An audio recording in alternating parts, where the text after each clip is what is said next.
when they asked me to come here today and talk to you about authenticity, I thought for a minute that maybe I wasn't the right person to do it, because I have a confession to make.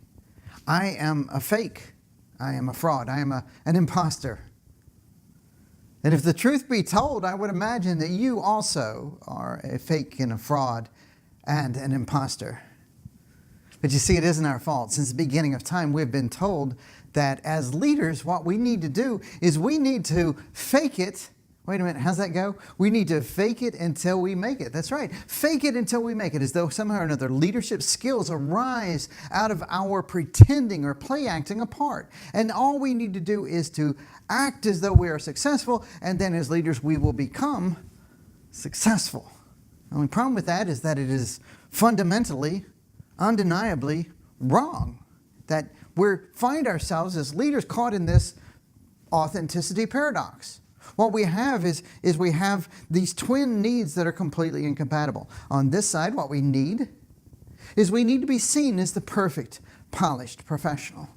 But on the other side, what we need is we need to be seen, we need to be connected deeply and importantly in a human way with our team.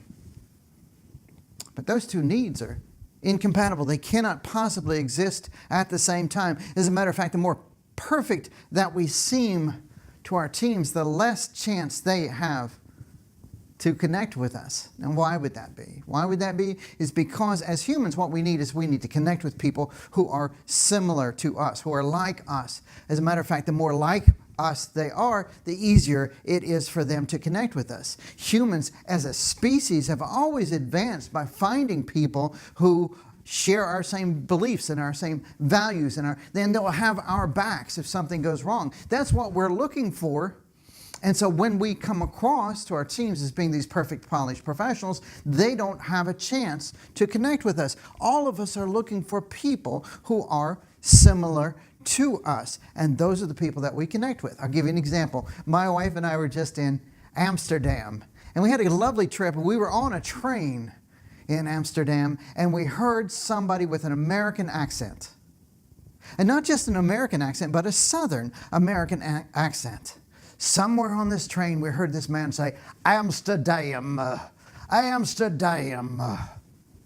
And we had to get up and we had to go find whoever owns this accent. And we found this lovely couple named Butch and Ida, who are from the American state of Georgia.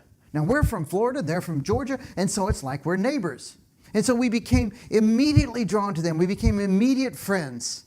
You know, because we know who they are. We know what their beliefs and their likes and their dislikes, and we've got their back immediately. Right away. What do we know about Butch and Ida? I can tell you, guaranteed, even though we didn't ask them, that Butch and Ida, if they're from Florida or they're from Georgia, chances are they like cornbread and buttermilk biscuits and sweet tea, because we do as well. And what is it they dislike? They dislike the traffic in downtown Atlanta and the Crimson Tide, Alabama football team.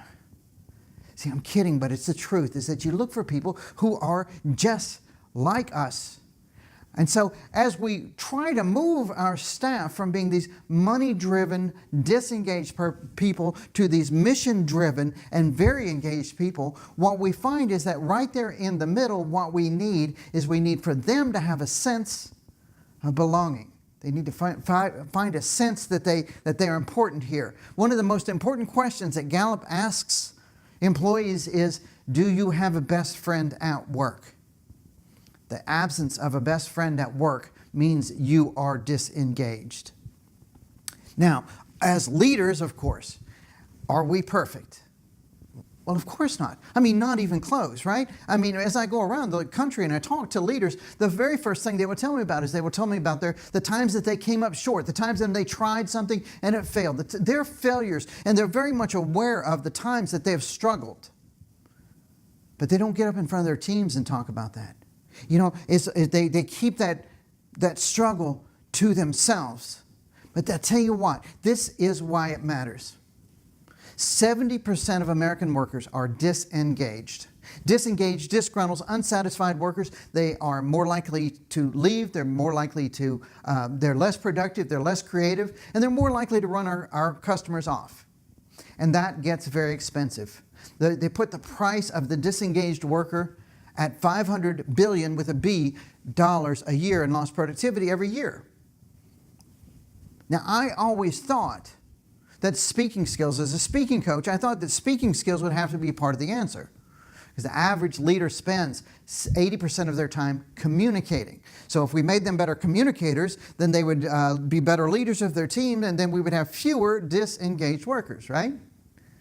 Unfortunately, this is not proven to be the case. As a matter of fact, the more perfect and polished and everything that we seem, the more disengaged they become.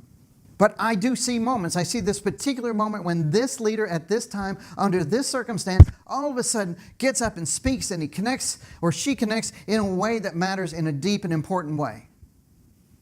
But why that leader? Why that leader? Why this person at this time? Why did they cut through when every other one has fallen flat?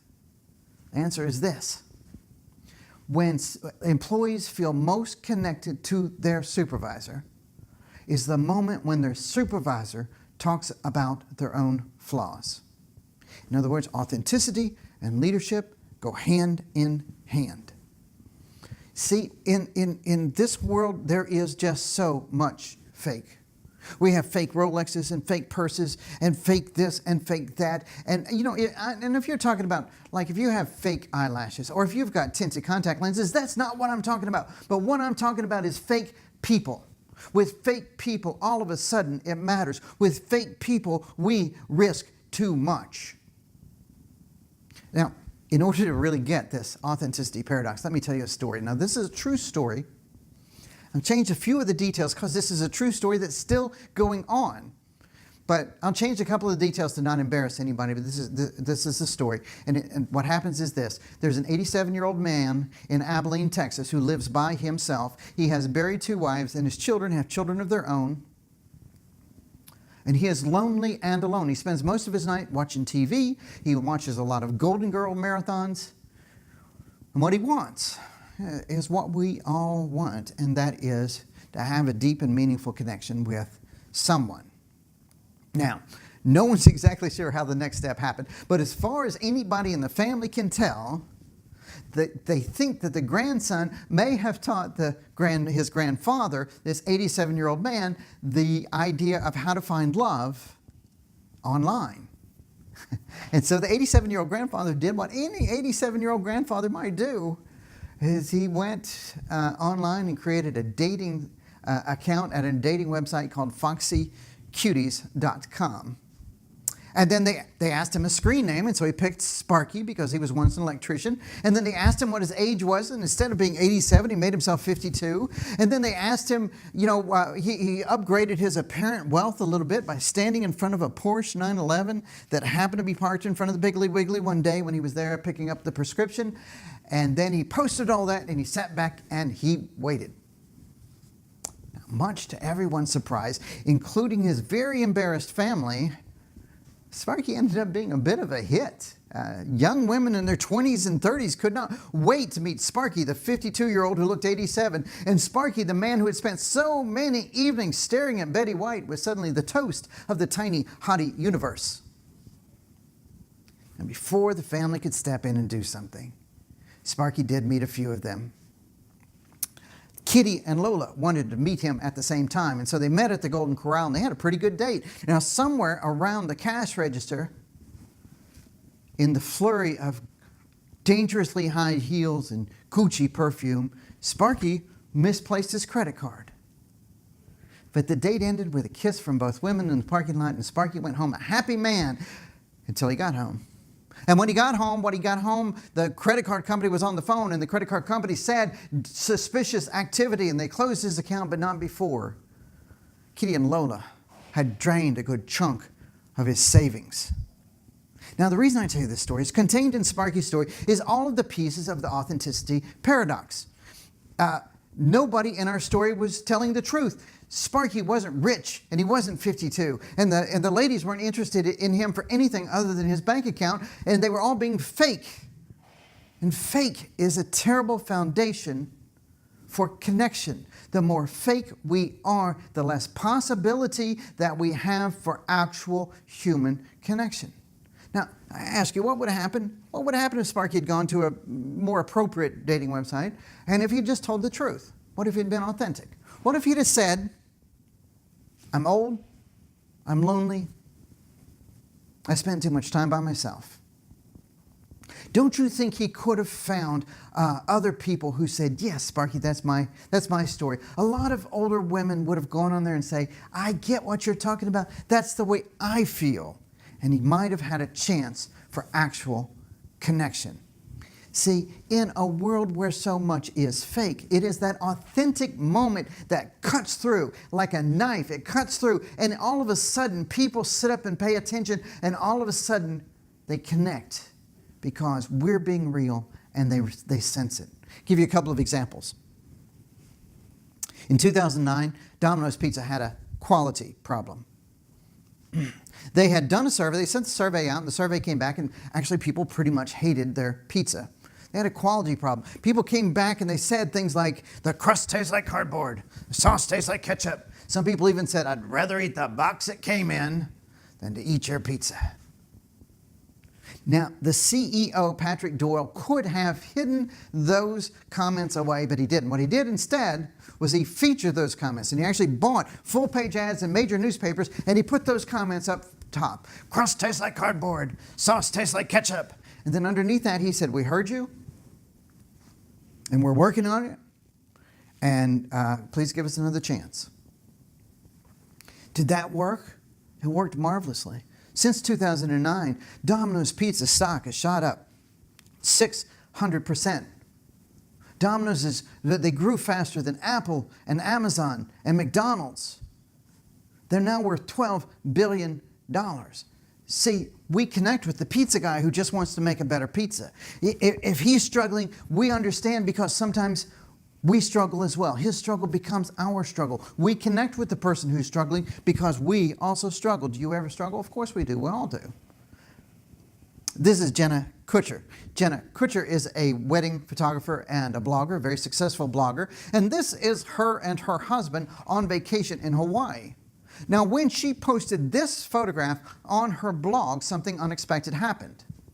People went on her blog. Now, you have to understand this. This is her blog, and these are her fans, her subscribers, went on her blog, and they said the meanest things in the world. Like, how does a woman that looks like you get a man that looks like that? Now, can you imagine being fat-shamed on your own blog by your own fans? Now, it would have been understandable if Jenna had hidden those comments. It would have been understandable if she had hit the delete button and just moved on, but instead she said, nope, and she featured those comments, and she said, let's just talk about this. And she talked about fat shaming, and she talked about being what she calls a curvy girl, and she talked about how sometimes you will stand next to somebody because of the way they look and because of the way you look, all of a sudden you don't feel like you look good anymore, and all of a sudden you have self-esteem issues, and she talked about this, and everybody said, yes, Jenna, that's the way I feel. You're telling my story. That's exactly how I feel all the time. Do we ever have self-esteem issues? Of course we do.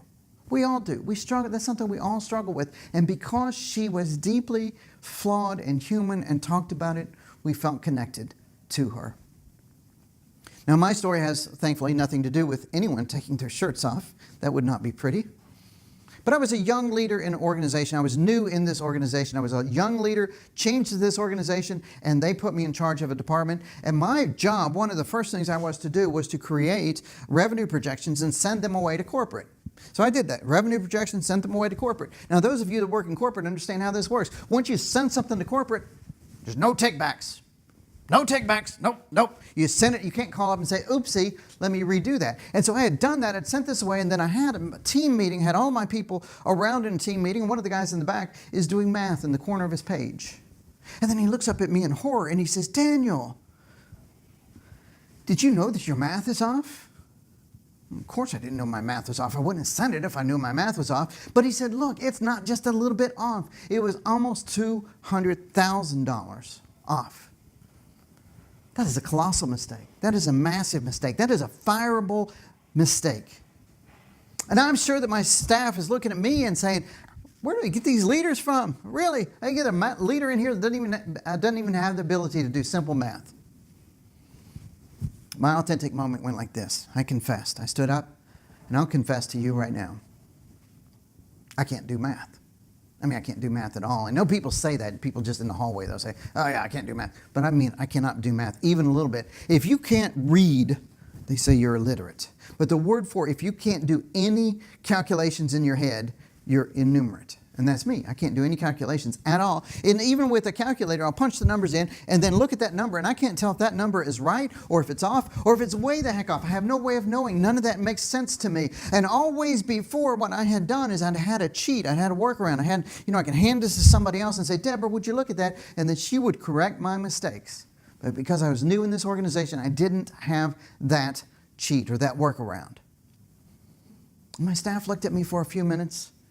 And then they said, okay, well, let's do this. And what they did is they opened up all of their finances for the following year. And they said, how are we going to fix this? And they began doing this. You've probably done this yourself, where you steal from, you rob Peter and you pay Paul. And you move that number there and that number there and that number there. And then you subtract and you divide by 7 or whatever it may be. But after several hours of work, they corrected my mistake. And they high-fived and they hugged. And in that moment, my authentic moment built that team. All of a sudden, they were a team they never had been before. And they saved my job. And it was my authenticity that made that happen. The message, I think, is this, is that imperfection doesn't disqualify us from being leaders. It makes us infinitely more qualified. When we as leaders talk about our imperfections, like we put a sign out front that says, imperfect people are welcome. And it's in that moment, in that authentic moment where people can be just human, they can be real, and they can take chances, and they can respond to change in a more real and human way. Now I have one more confession to make. I think when they invited me here to talk about the authenticity paradox, they thought that at this point I would stop and I would give you some wisdom, that I would maybe I have a 7-step process for becoming a more authentic leader. But I have to confess, I don't have that. For me, the authenticity paradox continues to be a series of questions and not a list of answers. Now, I know it works. I see it all the time. I see it when my leaders that I work with, when they go out and they become more, they just tell the truth and they just talk about their own flaws. All of a sudden, they connect in a way they never have before. But I have to say that this is not the end of the answer. That it should be the beginning of a conversation. What I would love for this talk to spur is that we begin having a conversation with our staff about being authentic, that we begin having a conversation in our boardroom about being authentic. Because sometimes when I think about that leader, sometimes when I think about that disengaged worker, I think about that disengaged worker and I think, well, what if the problem isn't with them at all? What if when they showed up and they were eager and ready and eager to work, that we were fake and phony and inauthentic, and we were the ones who turned them off and not the other way around? And what if the answer isn't creating more plastic, perfect, and inevitably fake leaders? What if the answer is that we all just need to learn to be more authentic, to be more human, warts and all? Thank you.